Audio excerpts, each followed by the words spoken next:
저와 여러분들이 한 절씩 교독하도록 하겠습니다. 제가 먼저 읽겠습니다. 주께서는 주의 종인 저에게 자비를 베푸셔서 제 목숨을 구해 주셨습니다. 하지만 저는 저 산까지 달려갈 수 없습니다. 산에 이르기도 전에 재앙이 닥쳐서 저도 죽을까 두렵습니다.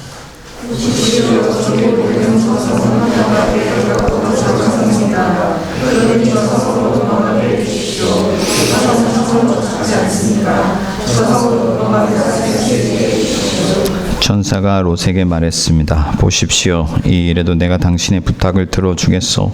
당신이 말한 저 성은 멸망시키지 않겠소.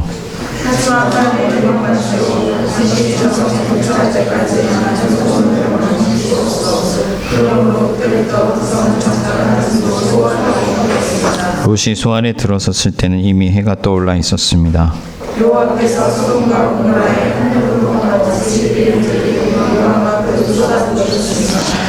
주께서 그 두 성을 멸망시키셨습니다. 주께서 또 요단 골짜기 전체와 두 성 안에 사는 모든 사람과 땅에서 자라나는 모든 것을 멸망시키셨습니다.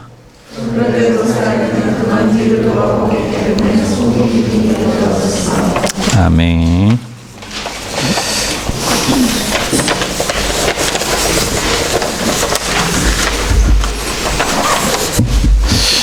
네. 매주 새로운 어려움이 닥치는 것 같아요. 오늘은 또 프로젝트가 고장이 났습니다.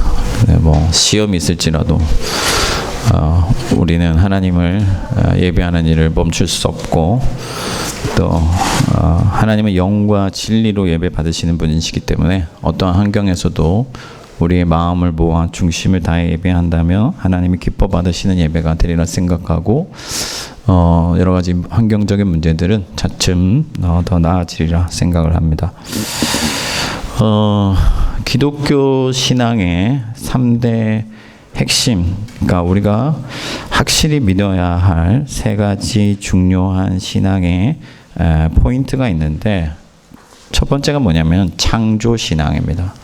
하나님께서 온 세상을 창조하셨다. 모든 만물의 근원이 하나님이시다. 우리의 능력이 하나님께 있다 하는 창조 신앙이고, 두 번째 신앙이 뭐냐면 구원 신앙입니다. 하나님께서 예수 그리스도의 은혜로 우리 죄를 용서하시고 우리를 하나님의 자녀로 받아주시고 또 우리를 거룩하게 하셔서 이 땅에서 하나님의 자녀로 살게 하시고 영생을 주셨다 하는 구원 신앙이 두 번째 핵심입니다. 그리고 세 번째 핵심이 뭐냐면은 종말 신앙입니다. 하나님께서 온 세상을 마지막 때에 심판하실 것이다. 하나님이 그분의 공의로 악인과 의인을 나누시고 악인들은 영원한 멸망에 가두실 것이며 의인은 하나님의 나라로 받아들이셔서 영생을 살게 하실 것이다. 이것이 우리 기독교인들이 믿고 있는 바 신앙의 핵심 포인트 3가지라고 할 수가 있어요. 그 중에서도 이 종말 신앙은 기독교인들만의 아주 특별한 그런 신앙 가치이고 신앙관이에요. 그래서 세상의 어떤 종교들과 구별되는 지점이기도 합니다. 이 종말 신앙은 재림 신앙이다 이렇게 얘기를 하기도 하는데요. 왜냐하면 세상 마지막 날에 그리스도께서 다시 오실 것이기 때문에 재림하실 것이기 때문에 재림 신앙이다 그렇게 얘기를 하는데, 이 종말 신앙, 재림 신앙은 우리의 인생, 우리의 삶에 지대한 영향을 미칠 수밖에 없어요. 그러니까 종말 신앙을 믿는 자와 믿지 않는 자의 삶의 어떤 질은 달라질 수밖에 없다 하는 거예요.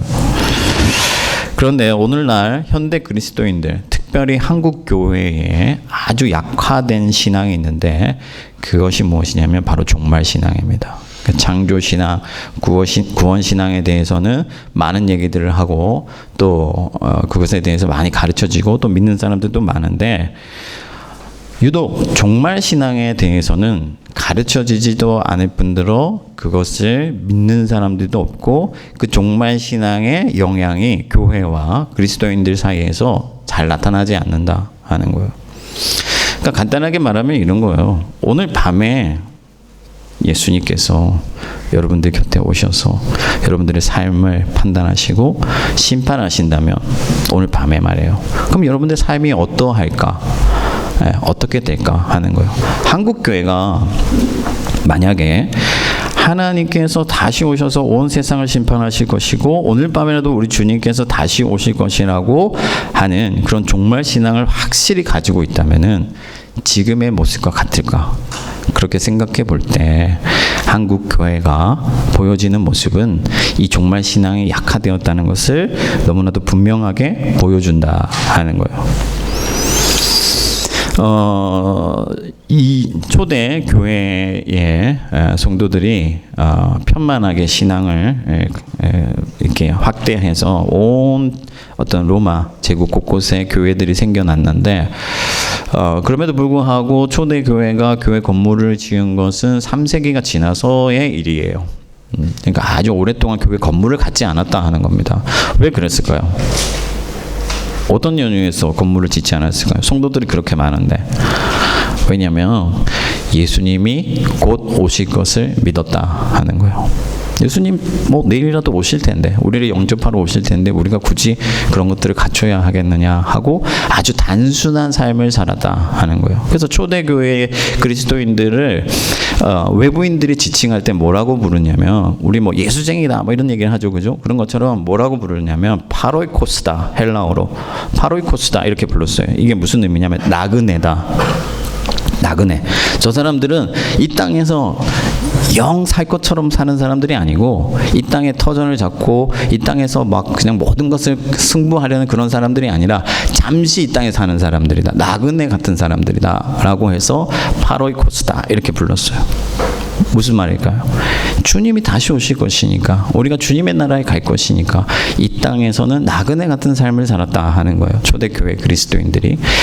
그런 사실에 비추어서 오늘날 한국교회를 보면은 한국교회 마라나타 신앙, 그러니까 다시 오실 예수 그리스도에 대한 믿음이 너무 약해졌다는 것이 분명하게 보여요. 왜 그렇습니까?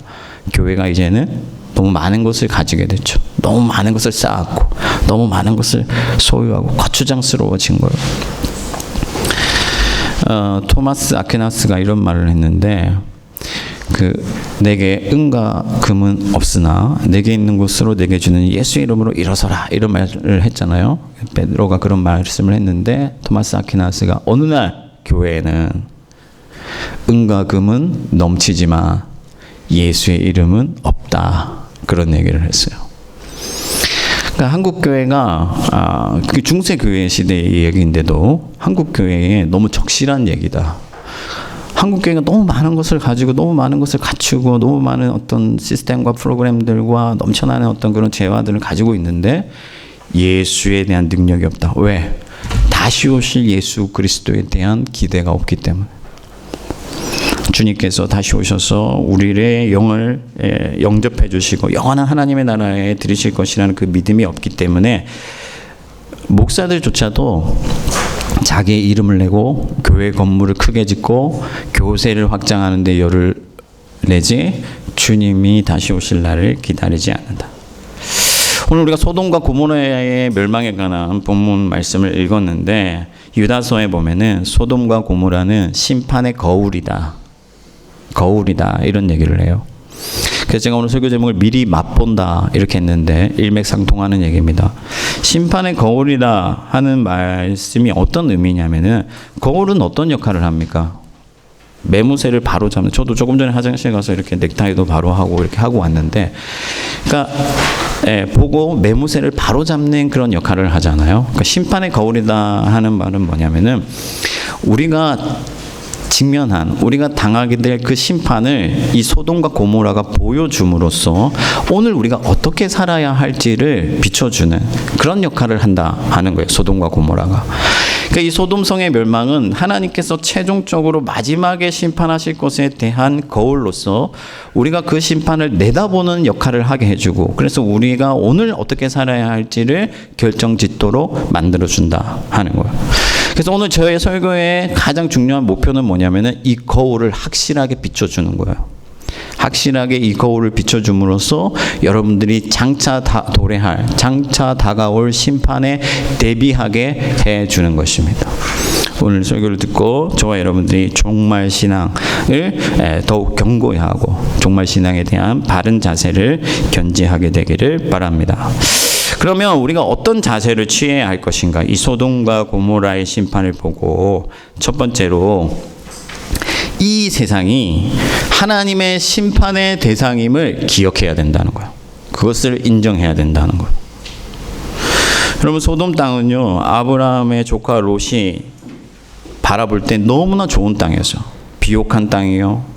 물자가 넘치는 땅이고 재미가 있고 그리고 사람들이 넘쳐나서 흥미진진한 그런 땅이었어요. 그래서 세상의 기준으로 볼 때는 복을 받은 땅이고 매력적인 땅이고 사람들이 선호할 만한 지역이었어요. 그러나 여기에 함정이 있습니다. 뭐냐면 보이는 게 다가 아니다 하는 거예요.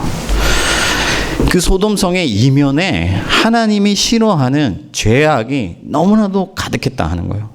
겉으로 볼 때는 사람들이 편리하고 또 사람들이 재미있고 또 사람들을 풍족하게 해주니까 그 소돔과 고모라가 좋은 땅 같았는데 사실은 그 땅의 이면에는 하나님이 싫어하는 죄악들이 너무나도 가득해서 하나님의 심판이 임박한 그런 성이었다 하는 거예요. 이 소돔과 고모라가 얼마나 타락했냐면요, 우리가 읽진 않았지만 본문 전에 아브라함과 하나님과의 어떤 독대 장면이 등장하죠. 그래서 하나님이 소돔 땅을 심판하실 것을 아브라함에게 알려주십니다. 하나님은 아브라함에게 숨기시는 것이 없어요. 하나님의 사람들에게 자기 할 일을 알려주세요. 알려주실 때 아브라함이 그 땅이 불쌍하고 그 땅에 또 조카 롯이 살고 있기 때문에 하나님, 그 땅에 의인이 있으면 용서해 주시겠습니까? 그래서 의인 50, 40, 30 마지막에 몇 명까지 의인 10명만 있어도 그 땅을 구원하시겠습니까? 했는데 하나님이 그 땅에 의인 10만 있어도 내가 그 땅을 구원해 주겠다. 용서해 주겠다. 그렇게 얘기를 해요. 무슨 말입니까? 의인 10사람이 없다. 그러니까 그 땅이 완전히 타락했다. 하나님이 보실 때 죄악이 가득했다. 노아의 홍수 시대처럼 죄악이 창궐했다 하는 거예요. 그래서 오늘 우리가 19장 초반부에 우리가 본문을 읽지는 않았지만 이 소돔 땅의 죄악이 얼마나 심각했는지를 보여주는 하나의 사건이 등장하는데 그게 뭐냐면은 이 소돔 사람들이 하나님의 천사들의 그 아름다움을 보고 동성애를 시도했다. 그러니까 남자들을 성적으로 착취하려고 시도했다 하는 거예요. 그런 장면이 우리가 읽지 않았지만 등장합니다. 그러니까 성이라는 것은 사람에게 있어서 자기 어떤 정체성, 어떤 생명 같은 거죠. 그것을 탈취하려고 했다. 그러니까 이 사람들은 동료 인간들의 어떤 그 존중이 전혀 없고 그 동료 인간들의 목숨, 생명, 그 성 이런 것들을 착취하는 것에도 서슴 없는 사람들이었다 하는 거예요. 그러니까 그 땅에 힘 있는 자들에 의해서 힘 없는 자들이 얼마나 많은 고통을 당했겠어요. 그래서 그 힘없는 자들의 고통 소리, 부르짖음이 하나님께 상달되었고 하나님이 그 땅을 멸하시기로 그분의 공의대로 심판하시기로 정하시고 이제 심판을 하실 거다 하는 거예요. 그래서 이 소돔은 지금 우리가 살고 있는 이 세상, 이 악한 세상의 한 단면을 보여주고 이 세상을 소돔을 심판하시는 이 하나님은 이 세상을 심판하시는 공의의 하나님을 보여준다 하는 거예요. 그래서 이 소돔에 대한 심판은 우리가 살아가는 이 세상이 반드시 하나님의 심판을 받을 것이고 또 그 심판을 피할 자가 아무도 없고 완전히 소멸되는 그런 심판이 최후에 있을 것이다 하는 것을 보여준다 하는 거예요. 소돔에서 심판을 피할 자가 없어요. 오늘 우리가 성경 읽었지만 하나님이 완전히 그 땅을 멸하셨어요. 그런 것처럼 이 세상도 그렇게 될 것이다 하는 거예요. 그럼 어떤 사람들은 그렇게 생각할 수 있잖아요. 우리가 사는 세상이 그렇게 악하지만은 않지 않냐. 그렇게 생각을 할 수가 있어요. 우리가 볼 때는 그렇게 악한 세상은 아닌데 소돔 같지도 않은데 그런 생각을 할 수가 있는데 어제 제가 네이버 사회 기사면 두 꼭지를 읽었는데 어떤 기사가 두 개가 있었냐면은 하나는 20대 부부인데 3개월 된 아이를 재워놓고 밤새 술 먹다가 아이가 이렇게 뒤척이다가 이렇게 코가 막혔는데 질식사해서 죽었어요. 근데 엄마 아빠는 밤새 술 먹고 들어왔어. 그래서 아이가 세상을 떠났어요. 그런 기사가 하나 있었고 또 하나는 계부가 그러니까 의붓아들을 폭행해가지고 이틀 동안 강목으로 때려가지고 손발을 묶어놓고 때려서 아이가 죽은 사건이 있었어요. 이것이 인간 사회의 실상이다 하는 거예요.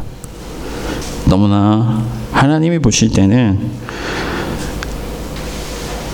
악취가 진동하고 너무나 썩고 썩어서 하나님이 가까이 다가오실 수 없는, 그래서 반드시 멸해야만 하는 그런 세상이 우리가 지금 살아가고 있는 세상이다 하는 거예요.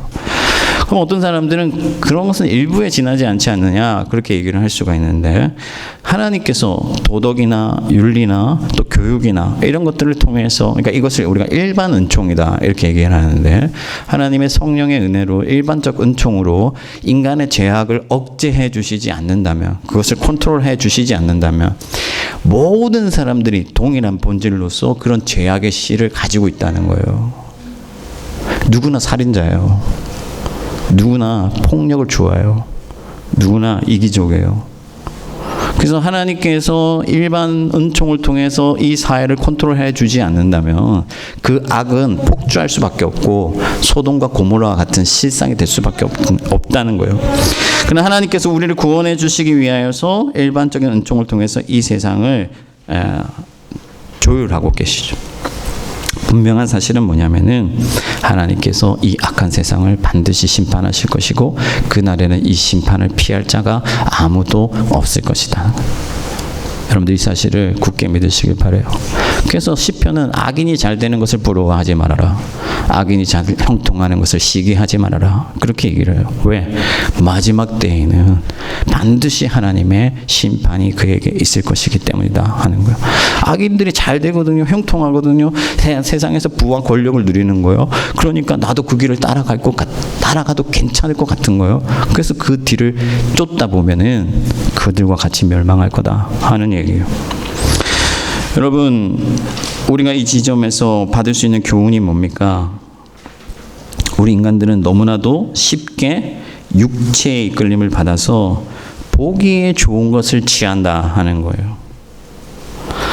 이 세상은 너무나도 악한 세상이고 하나님의 심판이 결정되었고 이 세상 가운데는 하나님이 싫어하는 죄악들이 도처에 넘쳐나는데도 불구하고 우리는 눈에 보기 좋은 것들로 인하여서 만족하고 기뻐하고 그것들을 쫓고 사랑하면서 살아간다 하는 거예요. 그러나 우리의 영이 하나님 앞에서 살아있다면은, 우리가 성령으로 충만하다고 하면은 이 악한 세상에 살아갈 동안에 우리는 심령이 상할 수밖에 없어요. 마음이 다치고 그 영이 상처를 받을 수밖에 없어요. 롯이 처음에는 육체의 이끌림을 받아서 보기 좋은 그 도시로 갔습니다. 그러나 베드로후서 2장 8절에 보면요, 의인 롯이 그 성에 살 동안에 그의 심령이 상하였다 이렇게 되어 있어요. 무슨 말이냐면은 보기 좋아서 갔더니 막상 찾아갔더니 그 성에 죄악이 너무나도 넘쳐나서 날마다 마음을 다쳤다 하는 거예요. 그래서 우리가 읽진 않았지만 동성애를 시도할 때 그 악에 정면으로 맞서는 자가 된 것이죠. 왜냐하면 그것을 견딜 수가 없었기 때문에. 그러므로 우리도 주의 성령이 우리 안에 계시다면은 롯과 같이 심령이 상하는 것을 경험할 수밖에 없고, 그래서 하나님 앞에서 마음이 아프니까 울부짖을 수밖에 없고 이 땅을 고쳐달라고 간구할 수밖에 없고 이 땅의 악과 맞서면서 이 땅의 악을 고쳐나가는 자로 살아갈 수밖에 없다는 거예요.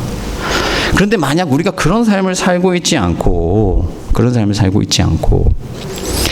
이 땅이 주는 것들, 보여주는 것들, 그런 것들의 재미를 느끼고 또 만족하고 기뻐하면서 그것들 가운데서 살아가고 있다면, 그것들을 추구하고 그것들을 쫓고 살아가고 있다면은 오늘 소돔과 고모라의 멸망을 통하여서 여러분들이 거울을 들여다볼 필요가 있다는 것입니다.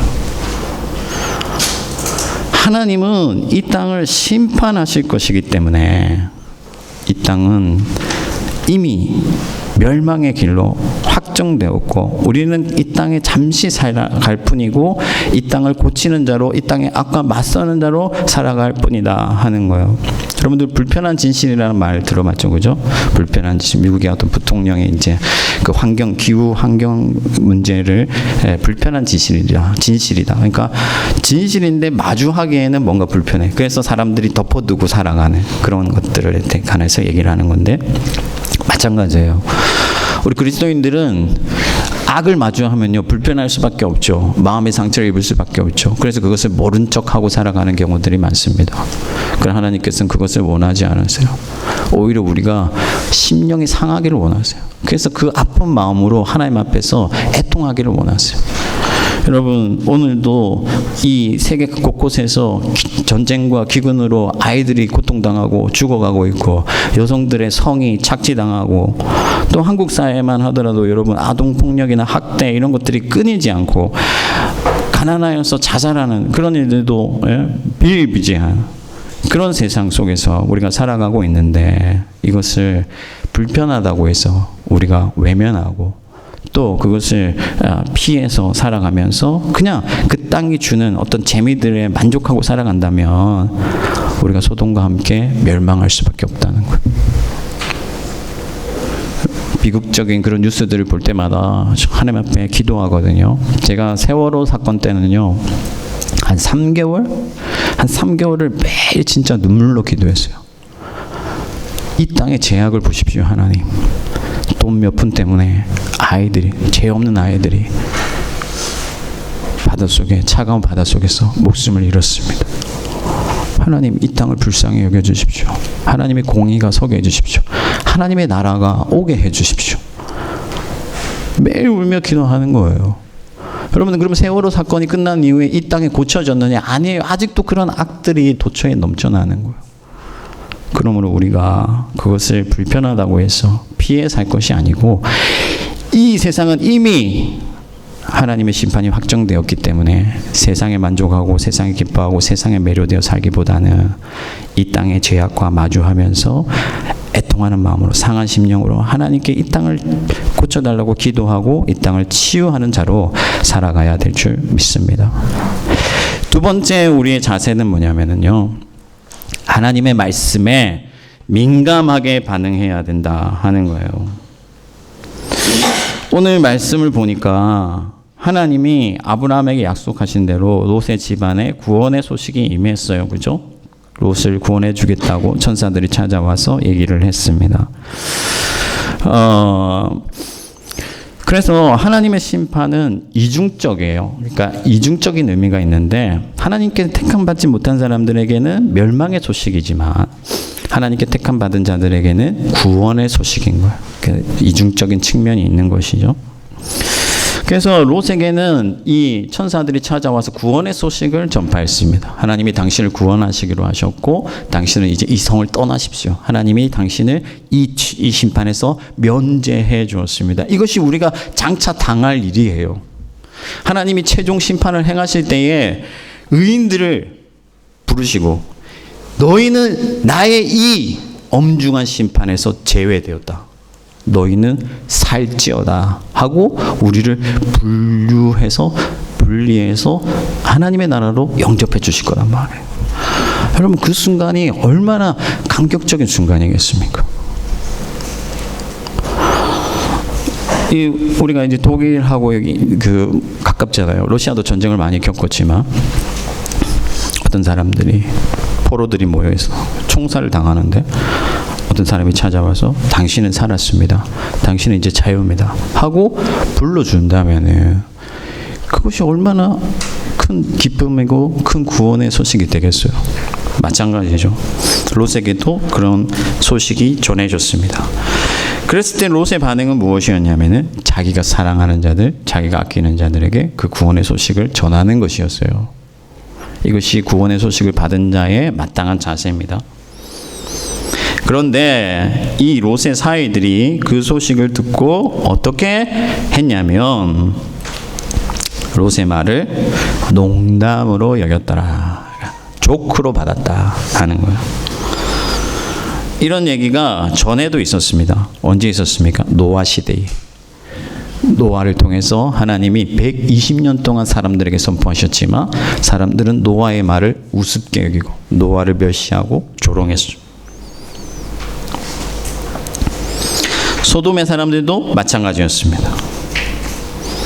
그들에게 복음이 임했는데 그 복음의 말씀을 깃털처럼 가볍게 취급했어요. 전혀 무겁게 반응하지 않았다. 예수님 당시에도 마찬가지예요. 예수님께서 회개하라, 천국이 가까웠다, 그렇게 선포하셨는데 그 말을 우습게 여기고 예수 그리스도를 멸시하고 조롱하고 그분을 십자가에 못 박았다 하는 거예요. 이 롯의 사회들이 롯의 말을 농담처럼으로 여겼다는 것이 의미하는 바는 뭐냐면은 하나님의 복음을 우습게 여긴 자들에게는 반드시 심판이 있다 하는 거예요. 그들은 영죽을 심판을 피해갈 수가 없다는 겁니다. 하나님이 세상을 심판하실 것인데 하나님은 이미 그분의 심판이 있을 것을 우리에게 분명히 알리셨어요. 노아 시대 홍수 사건을 통하여서, 그리고 바벨 사건을 통하여서, 그리고 오늘 우리가 읽은 소돔 사건을 통하여서도 하나님은 이 세상을 심판하실 것을 계속해서 우리에게 경고하시고 알려주시고, 하나님의 말씀뿐만 아니라 하나님은 일반적인 은총을 통해서도 세상 사람들에게 마지막 때 심판이 있을 것을 계속해서 알려주세요. 천재지변을 통해서 인간이 어찌할 수 없는 그런 사건들이 일어난다는 것을 알려주시고, 또 권선징악이라는 그런 보편적 가치를 통해서 악은 반드시 심판받는다 하는 것을 우리 인간의 마음에 심어주셨어요. 그럼에도 불구하고 인간들은 계속해서 그 하나님의 경고를 무시하고 멸시하고 죄악의 길로 나아간다 하는 거예요. 예수님께서 베세다와 고라신을 책망하면서 니느웨 사람들이 너희를 정죄할 것이다. 왜 그렇습니까? 니느웨 사람들은 말씀을 듣고 그 말씀을 진지하게 받고 회개했거든요. 그래서 그들은 용서를 받았어요. 근데 예수님께서 계실 때 베세다와 고라신과 가브나움과 여러 도시에서 복음을 전하고 능력을 행했지만 그들이 돌이키지를 않았거든요. 그래서 예수님이 뭐라고 말씀하시냐면 마지막 심판 때에 소돔이 차라리 더 견디기가 쉬울 것이다. 하나님의 말씀을 우습게 여기고 가볍게 취급한 자들에게는 소돔보다도 더 강한, 더 분명한, 더 확실한 심판이 있을 것이다 하는 거예요. 복음을 거부한 자들은 반드시 심판을 받는데 하나님의 복음을 듣고 회개하는 자들은 구원을 얻습니다. 이 말씀이 우리에게 의미하는 사실은 두 가지예요. 하나는 뭐냐면은 여러분들이 가까운 사람들에게 복음을 전파해야 된다는 것이죠. 정말 신앙을 가진 사람들은요, 심판을 하나님이 행하실 그 심판을 믿기 때문에 가까운 사람들에게, 사랑하는 사람들에게 구원의 소식을 전하는 거예요. 우리 선교사님들이 모스크바 또 러시아 곳곳에 흩어져서 복음을 전하는 이유가 뭡니까? 마지막 때 하나님 심판이 있을 거기 때문에 그 사람들을 건져내고 구원하기 위하여서 복음을 전하는 것이잖아요. 그리고 또 한 가지 우리에게 의미하는 바가 있는데 그게 뭐냐면은 하나님의 말씀을 가볍게 취급하지 말아라 하는 거예요. 웃어 넘기지 말아라 하는 겁니다. 매주 설교 말씀을 듣는데 여러분들이 과연 그 하나님의 말씀을 어떻게 받아들이고 있느냐? 그냥 노아 시대의 사람들처럼, 혹은 소돔 땅의 사람들처럼, 롯의 사회들처럼 우습게, 가볍게, 농담처럼 그 정도 무게로 받아들이고 있지 않느냐 하는 거예요. 에스겔서에 보면요, 제가 개인적으로 늘 묵상하는 말씀이고 무겁게 받아들이는 말씀인데 어떤 말씀이 나오냐면 에스겔에게 그렇게 얘기하세요. 하나님이 네가 저들에게 가서 저들이 직면한 심판을 선포하면 그 죄의 책임이 너에게서는 떠날 것이다. 너는 그 죄의 책임에서 면제될 것이다. 그러나 네가 침묵하면 그래서 저들이 멸망에 처한다면 그 죄의 책임이 내게로 돌아갈 것이다. 그렇게 얘기를 하세요. 무슨 말입니까? 우리가 침묵하면 저들이 당할 심판의 책임이 우리에게로 올 것이고, 동시에 하나님이 우리에게 선포하실 때 우리가 그것을 가볍게 여기면 그 죄의 책임 또한 우리에게로 올 것이다 하는 거예요. 하나님의 말씀을 농담처럼 취급한 사람들에게는 하나님의 갚으심이 분명히 있을 거예요. 그때는 후회해도 소용이 없어요. 하나님의 심판은 불가역적이다. 돌이킬 수 없는 것이다. 한번 정해지면 끝나는 거예요. 제가 예전에 어떤 꿈을 꿨는데 이게 뭔가 하나님이 계시를 주거나 환상을 받거나 그런 건 전혀 아니고 그냥 꿈이에요. 꿈. 뭐 오해하지 마시고 제가 뭐 영험하다든지 저는 그런 게 아닙니다. 꿈을 꿨는데 어떤 꿈을 꿨냐면요. 그 높은 철조망이 양옆으로 쫙 올려져 있고 들판에서 사람들이 줄을 서가지고 그 철조망 사이를 쭉 걸어가는 거예요. 그래서 제가 꿈속에서 거기를 그 사람들이 이제 가는데 거기를 따라가는데 끝에 보니까 사람들이 좌우로 막 이렇게 나뉘는 거야. 너는 왼쪽, 너는 오른쪽, 너는 왼쪽, 오른쪽으로 나뉘는데 제가 옆에 사람한테 물어봤어요. 도대체 저기 뭐 하는 겁니까? 하나님의 심판대에서 하나님이 의인과 악인을 나누시는데 양과 염소를 구분하신다. 그렇게 얘기를 하는 거예요. 그러면서 이제 제 차례가 다가오는 거예요. 왼쪽, 오른쪽, 왼쪽, 오른쪽. 얼마나 꿈속에서 긴장이 돼. 이 한 번 왼쪽으로 가면 이제 끝나는 거잖아요. 돌이킬 수 없고 나는 영원토록 고통받아야 되고 죽을 수밖에 없는 거야. 제 차례가 계속 다가오는 거야. 다가오면 다가올수록 두렵고 떨리고 막 긴장감이 막 식은땀이 나면서 꿈에서 깬 거예요. 결과는 안 나왔어요. 여러분 이게 농담처럼 들리지만 결코 농담이 아니에요. 그죠? 하나님께서 마지막 날 임하실 때 우리에게 직면할 실제 사건이에요. 그러니까 우리가 하나님께서 매주마다 또 때때로 말씀을 통해서 우리에게 마지막 있을 그 종말에 관해서 얘기해 주실 때 우리가 그 말씀을 어떻게 무겁게 받아들여야 하겠느냐 하는 거예요. 여러분 종말 신앙을 가진 자들은 그리스도의 복음에 절박하게 반응합니다. 이것은 농담이 아니에요. 속히 죄악을 떠나서 하나님의 의로 나아갑니다. 지난주에도 목사님 그 말씀하셨으니 이번 주도 그 말씀하셨으니 다음 주도 하시겠지. 그렇게 넘어가는 얘기들이 아니라는 거예요. 여러분 하나님의 말씀에 민감하게 반응하여서 마지막 때에 하나님의 나라로 들어갈 수 있는 저와 여러분들 되길 바랍니다. 마지막 세 번째는 뭐냐면은 하나님의 구원의 은혜에 감사하면서 뒤를 돌아보지 않아야 한다. 뒤를 돌아보지 않아야 한다. 오늘 우리가 말씀에 읽으니까 롯의 아내가 뒤를 돌아봄으로 돌기둥이 되었다 하는 사건이 등장하잖아요. 여러분 사실은 그 롯이라는 사람이 성경을 우리가 읽어보면 알겠지만 그렇게 좋은 사람은 아니에요. 이게 삼촌을 배신하고 자기가 좋은 곳을 취해서 갔잖아요. 그죠? 그렇게 막 의로운 사람이 아니에요. 나중에 그 롯이 뭐 아내도 죽고 이제 뭐 그 재물도 다 두고 떠났고 그래서 막 실망하여서 술을 엄청 퍼마셔요. 그래서 그리스도인들이 술을 좀 절제해야 돼요. 술을 막 퍼마셔가지고 어떻게 되냐면은 그 두 딸과 동침을 합니다. 두 딸과 동침을 해가지고 자녀를 낳는데 그게 누구냐면 암몬과 모압이에요. 암몬과 모압 때문에 이스라엘이 얼마나 고통받습니까? 그러니까 롯이 그렇게 좋은 사람은 아닌데 그가 어떻게 구원을 받았느냐? 아브라함 때문이에요. 하나님께서 아브라함과 언약하셨어. 너와 내 집에 내가 복을 주겠고 너희 자손들을 내가 구원할 것이다. 약속하셨기 때문에 성경에 보면 롯이 어떻게 구원을 받느냐? 하나님이 아브라함을 생각하사 롯을 구원하기로 하셨다. 그렇게 말씀이 등장해요.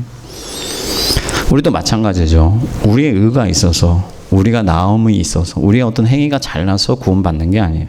하나님이 예수 그리스도를 생각하사 예수 그리스도와의 언약을 기억하사 그리스도의 공로를 생각하사 우리를 구원해 주시는 거예요. 그러니까 우리는 구사일생 임박한 심판 진노 앞에서 예수 그리스도의 은혜로 겨우 목숨을 건진 자들이에요. 그러나 이제 우리에게 영화로운 어떤 새로운 은혜가 부어질 것인데 그러나 이 롯의 아내가 미련하게도 그 큰 은혜를 받아놓고도 미련을 버리지 못하고 뒤를 돌아봤다. 자기에게 있었던 보화, 재물, 친구들 그리고 세상 놀이 그리고 뭔가 맛있는 음식들 다 두고 가려니 너무나 마음이 아파서 뒤를 돌아봐. 그랬더니 이 롯의 아내가 돌기둥이 되어서 어떤 하나님의 구원의 은혜를 받고도 뒤를 돌아본 자들이 어떠한 형편에 처하게 되는지를 보여주는 하나의 상징이 되었다 하는 것. 여러분, 롯이 어디로 피했습니까? 소알이라는 작은 도시로 피했습니다. 그리스도는 초라하지만 우리의 생명을 구원해주는 피난처이십니다. 그리스도께서 소알이 되셔서 세상이 보기에는 너무 작고 초라한 그분이 우리의 피난처가 되어주셔서 구사일생으로 목숨을 건진 우리들을 받아주셨어요. 그러면 여러분, 우리가 어떻게 해야겠습니까? 뒤를 돌아보지 아니하고 그리스도께로 전력해야 된다. 달려나가야 된다. 힘써 그분을 취해야 된다. 할렐루야. 우리가 여러분 누구로 인하여 구원을 받았습니까? 내 의가 아닙니다. 나의 공로가 아닙니다. 오직 예수 그리스도를 믿는 믿음으로 하나님의 의를 얻어서 우리가 소알이라는 작은 피난처를 받았습니다. 그럼 우리가 어떻게 해야 되겠습니까? 하나님의 진노가 거기에 쏟아질 건데, 이 세상은 멸망할 건데, 하나님이 이 세상을 산산조각 부수시고 악인들을 멸하실 것인데, 우리가 이 세상에 미련을 두고 뒤를 돌아봐야겠습니까? 아니면 우리를 초청하시고 우리를 받아주시고 우리를 품어주시는 예수 그리스도께로 전력하여 달려나가야겠습니까? 누가복음 17장 32절에 보면은 예수님께서 마지막 때에 일어날 심판에 대해서 얘기를 하시다가 롯의 아내를 기억하라, 그렇게 얘기를 하세요. 롯의 아내를 기억하라. 무엇이든지 가지러 집으로 들어가지 말고, 무엇이든지 취하려 돌이키지 말고 산으로 피하라 하시면서 롯의 아내를 기억하라. 그렇습니다, 여러분. 구원의 은혜가 실로 큽니다. 우리는 여유 있게 그냥 뭔가 천천히 언젠가 되어질 그런 구원을 받은 게 아니에요. 하나님의 진노가 임박했고 우리는 그 진노의 잔을 그리스도 예수의 은혜로 겨우 피한 자들이 되었습니다. 뒤를 돌아볼 여력이 없어요. 미련을 남길 틈이 없습니다. 오직 그리스도를 향하여 달려나갈 만 남았습니다. 제가 그 모스크바로 청빙 받고 계속 기도를 많이 했잖아요. 제가 전에도 한번 얘기했죠. 제가 추위를 많이 타가지고 좀 고민하면서 기도를 하고 있었습니다. 하나님이 추위 때문에 내가 부르는데 안 갈 거야 하니까 추위 정도는 핑계가 안 돼요. 그래서 가야겠다 하는데, 그때 마지막으로 제가 좀 힘들었던 게 뭐냐면 어머니가 그때 당시에 좀 많이 아프셨어요. 위독하시고 좀 언제 하나님이 부르실지 알 수 없는 상황에서, 그래서 그런 어머니를 두고 가려니까 마음이 너무 힘들었어요. 그래서 새벽에 기도하는데, 하나님, 저희 어머니 아프잖아요. 고생 많이 했는데 제가 끝까지 곁에 있고 싶습니다. 그렇게 기도하는데 말씀을 주시는 거예요. 손에 쟁기를 들고 뒤를 돌아보는 것이 합당치 아니하다. 합당치 아니하다.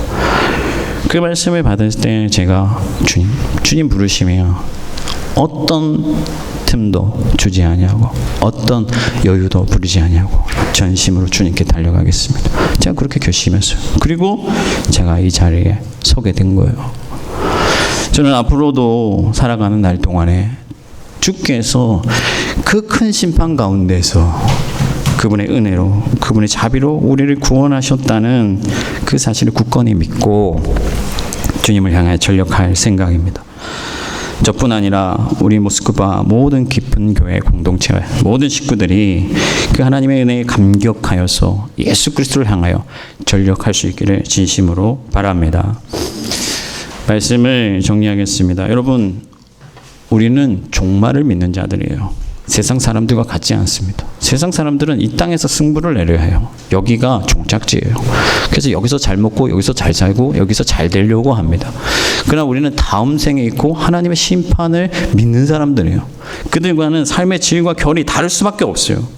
그래서 하나님은 우리가 더욱 분명하게 그 심판에 대하여 대비할 수 있도록 본을 보이고자 소돔을 심판하시고 그 심판을 우리에게 거울로 삼아 주셨습니다.